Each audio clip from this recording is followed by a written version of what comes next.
antígeno como de cofactor y el factor 8 está severamente bajo, ¿sí? Pero no está ausente, está severamente bajo, pues porque no hay quien lo defienda, no hay quien lo cuide, ¿sí? Y pues no hay multímeros ni hay nada, ¿sí? En el tipo 2A pueden suceder varias cosas. En el tipo 2A, ¿sí? Puede haber defectos en la multimerización o en la dimerización, es decir, no se están formando los multímeros de von Willebrand, ¿sí? O bien el Adams 13 lo está cortando de más, ¿sí? ¿Por qué? Por una mutación en el dominio que recibe al Adams 13, una mutación en el dominio A2. Entonces, aquí lo característico en los multímeros del von Willebrand es la ausencia de los multímeros más grandes, los de alto peso y los de peso molecular intermedio. ¿Por qué? Porque no se están formando, o sea, hay una multimerización o una dimerización deficiente, ¿sí?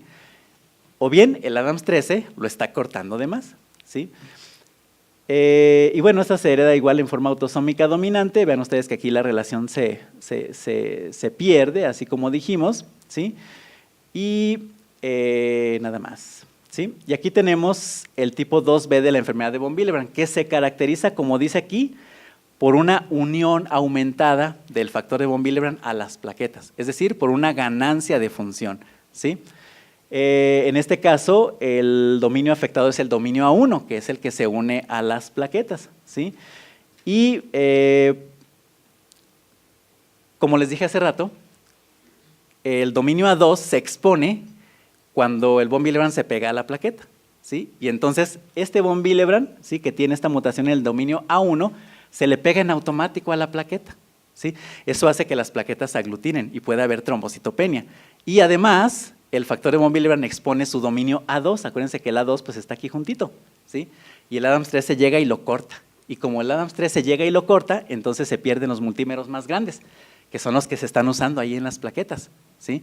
Y entonces el paciente característicamente tiene, el tipo 2B tiene ausencia de los multímeros de alto peso, ¿sí? Acuérdense, en el 2A era de alto y de intermedio. En el 2B solamente son los de alto peso, que son los que se están pegando a las plaquetas, ¿sí? En el 2M ocurre totalmente lo contrario, hay una pérdida de la función, es decir, la mutación está en el mismo sitio, en el A1, pero en el 2B era una ganancia de función, se le pegaba en automático, aquí no se le pega, es más, ni lo reconoce, ¿sí? Está peleado con las plaquetas, entonces no se une a las plaquetas, como no se une a las plaquetas, el von Willebrand no expone su dominio A2 y por lo tanto no se corta y los multímeros son normales, por eso en el 2M los multímeros son característicamente normales, ¿sí? Y finalmente tenemos el tipo 2N. En el tipo 2N, ¿sí?, el factor de von Willebrand funciona perfecto para las funciones de la hemostasia primaria, o sea, funciona perfecto para unirse a la colágena, funciona perfecto para unirse a las plaquetas. Por lo tanto, el cofactor de eristocetina, el antígeno son totalmente normales, ¿sí? Aquí el defecto está, como vimos, en los dominios D', D3, que son el sitio de unión al factor 8. Entonces está divorciado, está peleado con el factor 8, el von Willebrand y el 8 no se hablan, ¿sí? Y entonces el factor 8, como dijimos, pues se muere de la tristeza y aquí lo característico es niveles disminuidos de factor 8, ¿sí? Y con esta relación que se pierde, ¿sí? Y bueno, pues finalmente el tratamiento. Pues el tratamiento es fácil, ¿no? El tratamiento es ponerle lo que le falta, ¿sí? ¿Qué le falta al paciente? Pues le faltan dos cosas, le falta factor de von Willebrand y le falta muchas veces factor 8. Para poderlo hacer tenemos la desmopresina o los concentrados del factor de von Willebrand. ¿Cuándo vamos a usar uno, cuándo vamos a usar otro? Pues depende de muchas cosas. En primera depende del tipo. Los pacientes con von Willebrand tipo 1 se tratan con desmopresina, siempre y cuando su tipo 1 no sea muy severo. Porque si el cofactor de la eristocetina, como dice aquí, está menor a 10, ¿sí?, pues ya es demasiado bajo, eso no va a subir con desmopresina, ¿sí? Entonces los tipos 1 muy severos tampoco responden bien a la desmopresina, pero en general el tipo 1 se trata mejor pues con desmopresina, ¿sí?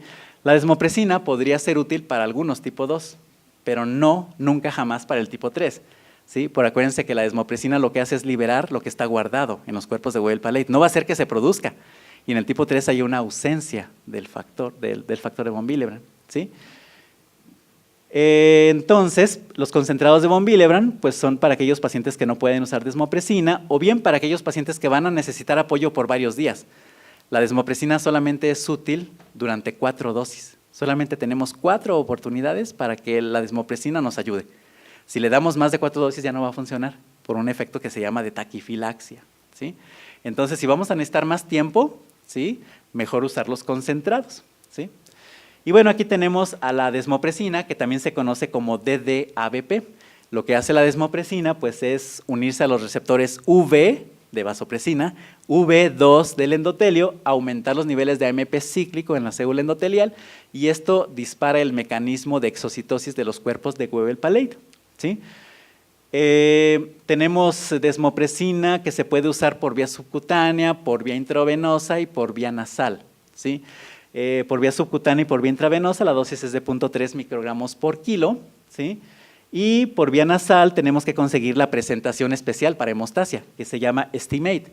Esta no existe en México, aquí tenemos el Minirin, ¿sí? En México no existe el Estimate, entonces en México la desmopresina que tenemos aquí no nos sirve para tratar enfermedad de von Willebrand o hemofilia, nos sirve para tratar enuresis, nos sirve para tratar diabetes insípida, otras cosas, pero no nos sirve para la enfermedad de von Willebrand, ¿sí? ¿Por qué? Porque la dosis en enfermedad de von Willebrand es de 300 microgramos para un adulto y de 150 microgramos para un niño, ¿sí? Esto va por peso, ¿sí? Y el Minirin nos da 10 microgramos por disparo. Entonces, si le damos 2 disparillos de Minirin, le estamos dando 20 microgramos que no nos sirven de nada. Para la von Willebrand, de nada, ¿sí? Y bueno, la desmopresina lo que hace es aumentarnos los niveles de factor 8 y de factor de von Willebrand de 3 a 5 veces, ¿sí?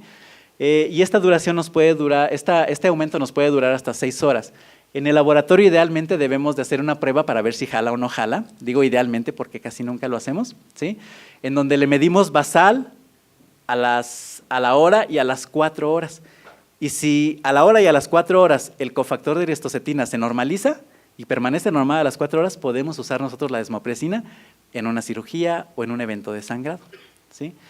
Como les dije hace rato, máximo 4 dosis, porque luego hay un efecto que se llama de taquifilaxia, en donde se pierde el efecto farmacológico, ¿sí? Y es que se acaba el von Willebrand que estaba guardado, ¿sí? Es como cuando uno va al cajero, ¿no? Saca uno dinero a la primera vez, la segunda vez sigue uno sacando dinero, la tercera vez todavía nos da, pero ya cuando se acabó uno lo que tiene ahorrado, pues ni aunque pateemos al cajero, nos entrega dinero. Aquí sucede lo mismo, la desmopresina solamente tenemos 4 dosis para que esto nos funcione, y las dosis se dan cada 12 o cada 24 horas. Otros efectos que tiene la desmopresina pues es la retención de líquidos, y esto es importante sobre todo en los muy pequeñitos menores de 2 años o en los ancianos mayores de 65 70 años en los que puede haber hiponatremia, y la hiponatremia puede causar convulsiones, ¿sí? Tenemos los concentrados del factor de von Willebrand. Los concentrados del factor de von Willebrand son en realidad concentrados de factor 8, nada más que son de pureza intermedia, es decir, contienen otras proteínas contaminantes. En este caso el factor de von Willebrand pues es una proteína que va ahí junto con el 8, ¿sí? Como son de pureza intermedia, pues tienen gran cantidad de factor de von Willebrand y por eso los usamos para la enfermedad de von Willebrand. Entonces son derivados plasmáticos. En el mundo existen varios, esos son los más famosillos, el MATP, ¿sí?, y el Wilate, ¿sí? Más o menos tienen relación 1 a 1, es decir, hay lo mismo de von Willebrand que de factor 8, excepto con el MATP. El MATP tiene 2.4 veces más factor de von Willebrand que factor 8, y eso pues pudiera representar una ventaja porque muchos pacientes con von Willebrand tienen 8 normal, y si le damos un factor como este que tiene lo mismo de ambos, pudiéramos hacer que aumente mucho el factor 8 y darle un riesgo de trombosis, ¿sí? Y bueno, pues aquí están las dosis, acuérdense que las dosis pues hay que consultarlas antes de usarlo, ¿sí? Tanto para cirugía o sangrado mayor, para cirugía o sangrado menor, y hay algo importante aquí, para que hay que vigilar al paciente, no nomás hay que darle el concentrado, hay que ver que realmente sea eficaz y que sea seguro. El parámetro de eficacia es que logremos un cofactor de eristocetina normal, o sea, arriba de 50, ¿sí?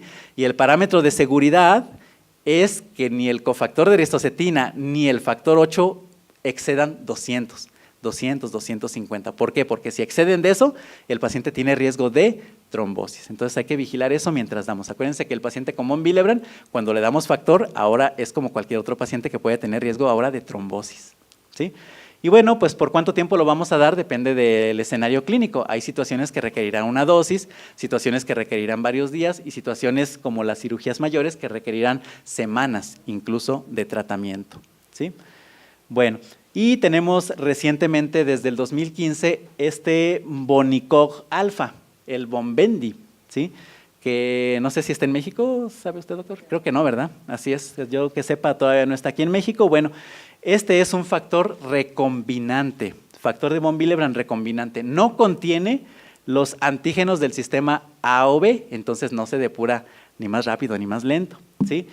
Tiene muchos multímeros de muy alto peso molecular, pero ¿esto por qué es? Pues porque nunca ha tenido contacto con el Adams 13, entonces por eso son puros multímeros de muy alto peso, ¿sí? Pero no causan trombosis porque cuando se lo damos al paciente, inmediatamente el Adams 13 pues lo corta en cachitos más pequeños, ¿sí? Entonces no aglutina plaquetas, no causa trombosis y no contiene factor 8, pues porque es recombinante, ¿sí? El von Willebrand recombinante luego se une al 8 y lo empieza a defender, pero en lo que esto sucede pueden pasar horas. Entonces el paciente sí eleva su factor 8, ¿sí? El factor del Bombendi no lo trae, es puro von Willebrand, pero al paciente sí le elevamos el factor 8 porque le estamos dando von Willebrand que le empieza a defender su factor 8 endógeno, pero eso toma 6 horas en ocurrir. Entonces si el paciente está sangrando, se recomienda que demos este factor junto con el factor 8, así es. ¿Por qué? Porque si tiene muy bajo el 8 sí va a subir, pero eso va a tardar 6 horas y eso puede comprometer la hemostasia del paciente, ¿sí? Este es el estudio con el que se aprobó, ¿sí? Vean ustedes, aquí arriba le dieron factor de von Willebrand recombinante y factor 8. Estos son gráficas de factor de von Willebrand y factor 8 juntos. Y vean ustedes que se logra un buen cofactor de eritrocetina y se logra un buen nivel de 8. Pero vean ustedes qué pasa cuando dan el puro factor de von Willebrand recombinante. Pues sí, el factor de von Willebrand funciona luego, pero vean lo que sucede con el 8. Se tarda 6 horas en incrementar.